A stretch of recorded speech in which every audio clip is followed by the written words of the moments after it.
Welcome, everybody. My name is Charlie Jett, and I'm the principal here at Howard Elementary School. I'm very excited to take you on a little virtual tour of Howard. I'm so proud of this school. I'm very excited to be the principal here. It's my first year, halfway through my first year here at Howard, and really, really enjoy this incredible staff and the students, their families in this amazing school. So let's get going. Howard has been a staple school in the Eugene School District community for a very long time. But this is a newer building that has been here now for about 8 years on the same site as the original Howard School at 700 Howard Avenue. We have neat systems like capturing rainwater in cisterns that we use in our bathrooms in the school to keep it very energy efficient. And it's really, really terrific. We have a very large staff. We have almost 90 people who work with our students every single day. And it would be wonderful I wish I could showcase all of them, but here's some very critical people that our families interact with on a daily basis. Our secretary, Ms. Lamb, Ms. Elizabeth, our bilingual office assistant, Ms. Amy Lisa, our school counselor, Ms. Newell, our human services coordinator, frequently referred to previously as our family resource coordinator. She does a great job in providing resources, clothes, food, and other connections to various agencies in the community for our families. Ms. Reinhardt, our student success coordinator, and Ms. Choate, our instructional coach. Very, very key critical individuals that we have here at Howard. So here are just some of the few reasons why Howard rocks. There are so many, but I want to take you through just a few of the reasons why Howard is so special. First and foremost, kids come first. Our staff are committed to our students in making sure that we can address their needs where they are every single day. This is a staff that is very, very selfless, thinking about all these beautiful, wonderful young students with great, capable minds who are capable of amazing things. We have a highly skilled and caring staff. And this great quote here from Zachary Herman really sums up what we know to be very true. We know that teachers are the single greatest in-school factor influencing children's academic achievement. In education, we know our people matter, and they matter a lot. This staff is deeply, deeply caring. I care about them an awful, awful lot. But more importantly, they care about our students and our families, and they love the work that they do. They come committed every single day, and as this picture really shows, they go all out and are committed 100%. Our school community is just fantastic. They are a warm and inviting and welcoming group. We have monthly school community days where students get together. We have buddy classrooms. We have kindergartners, for example, pair with our third graders as buddies, and they get to know each other and do activities together on these days. The second graders pair with our fifth graders, first graders with our fourth graders. They do great acts of service together around the school. We have spirit days. We do all sorts of neat things. You can see these great projects that are being done up and down our hallways, or activities being done on our school grounds. Just great ways to build relationships and build that strong sense of community, that sense of belonging that you really want to feel like you belong here at school, not just being welcomed or included, but that you belong, like you belong to a family. We have monthly student awards, which are really wonderful. Students get recognized for terrific behavior, being great citizenship, and academics. Certainly, if students are improving in their reading and math, we want to showcase all the great work that they are doing. We have great assemblies, and obviously, again, we like dressing up. It's a fun way to get kids to want to come to school because attendance is very important. We want to make sure that students are attending on a daily basis, because if we're not at school, we can't be learning. I'm very proud that we have an active and involved parent-teacher organization, or PTO. They put on a lot of great events. They host our Roadrunner Run. That's actually a big fundraiser for the PTO, but it gets the kids outside on our track that we share with Kelly Middle School, and they run around and they earn money for the PTO to do some great activities. We do have movie nights. We have a school carnival at the end of the year, but anything that we can do to bring our families together and our community together, because we know that's very, very precious, having been through a worldwide pandemic where we were social distancing and we were not able to be together. We know that it is a real privilege to be together. We also have a great field day activity at the end of the school year where students get to go out and do all sorts of fun, neat field activities. I particularly like this picture here with the North Eugene High School graduates, seniors come over back to Howard if they attended here at Howard and get to play with the students in caps and gowns. That's really a very special activity. I was very fortunate to attend the field day this past year before I was started as principal this year, and it was just a fun time. And I'm looking forward to it this coming spring, right before we head off for summer. Like the PTO events, we also have other school family events. We are a Title I school, and we get additional federal dollars from the government to help assist students in learning reading and math, and reading really specifically. So we have book fairs, we have title reading nights, we have had math nights, we've had engineering nights in the past, but anything we can do to fill, again, as I said, our school with our families is really welcoming. Our back to school night this past fall was really a robust evening, many families coming in, and it was terrific to have people here and touring our school and seeing classrooms, meeting teachers, and it was a really warm and inviting event. We have daily opportunities for special activities. Our teachers are very creative and plan many exciting different events and learning opportunities for our students. We have a full-time librarian, actually a media specialist in our library space, which is one of the most beautiful libraries, I would say, in the whole district. We also have a full-time educational assistant who supports our media specialist in the library. So students get to check out books on a regular basis once a week, but second through fifth graders also get to come and participate in lessons in the library.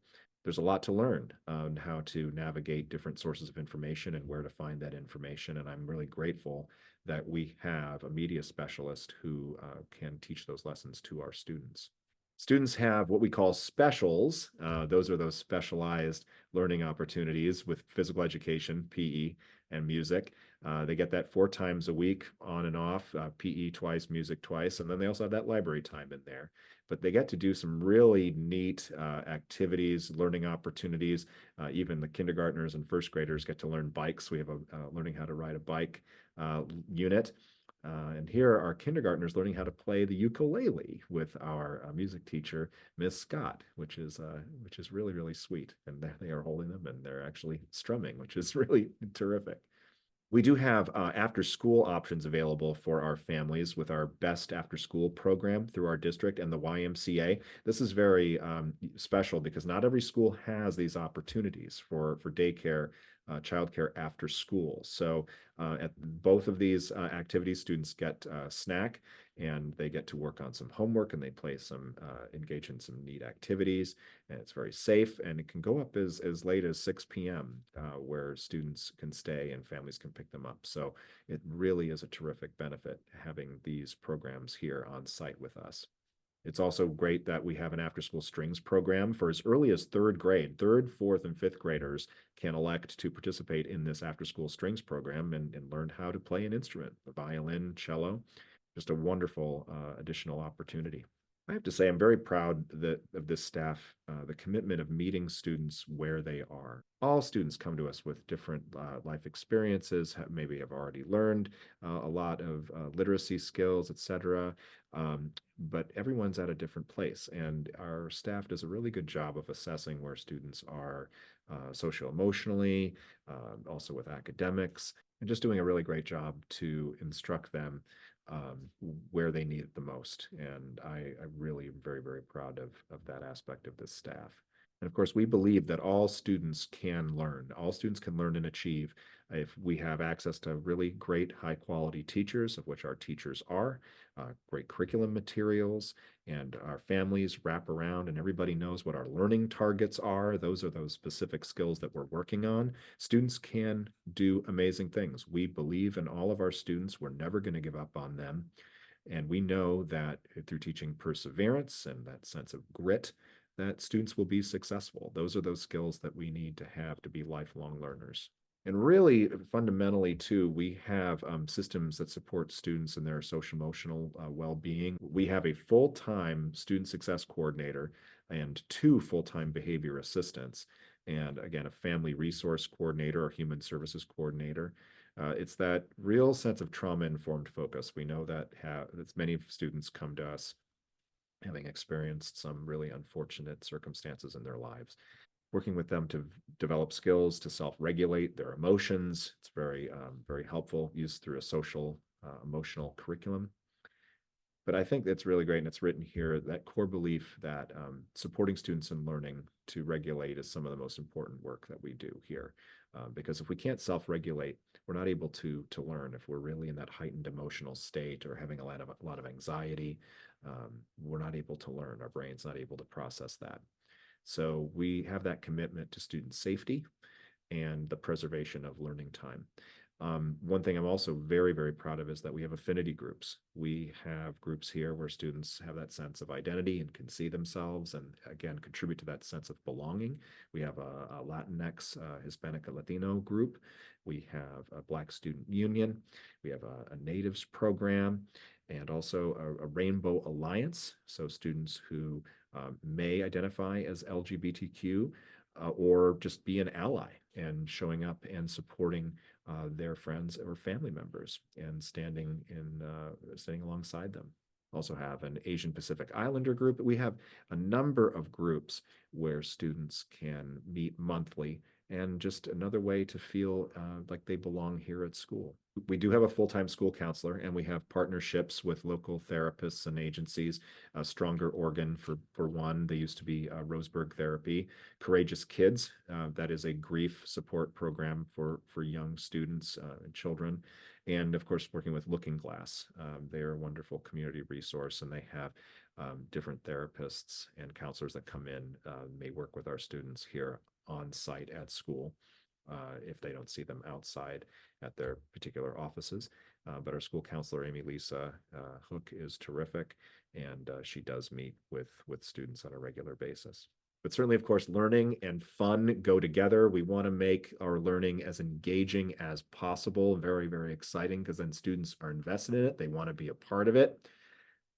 We do some great activities. We have a school garden. We partner with the School Garden Project. Students are involved in coding and art. We have guest speakers. We're looking forward to partnering with Lane Arts Council and doing some artists in residence activities here shortly.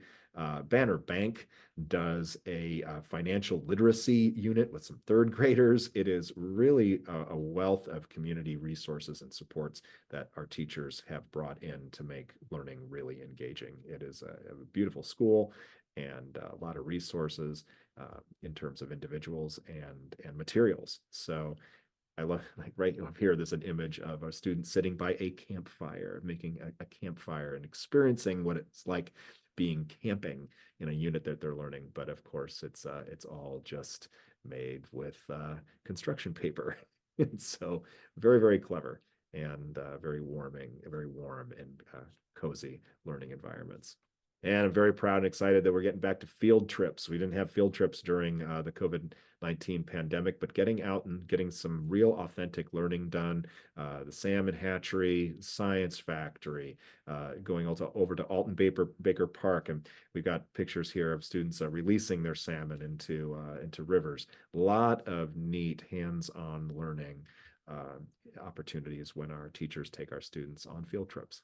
And of course, we celebrate growth and achievement. We love celebrating when students are learning so much.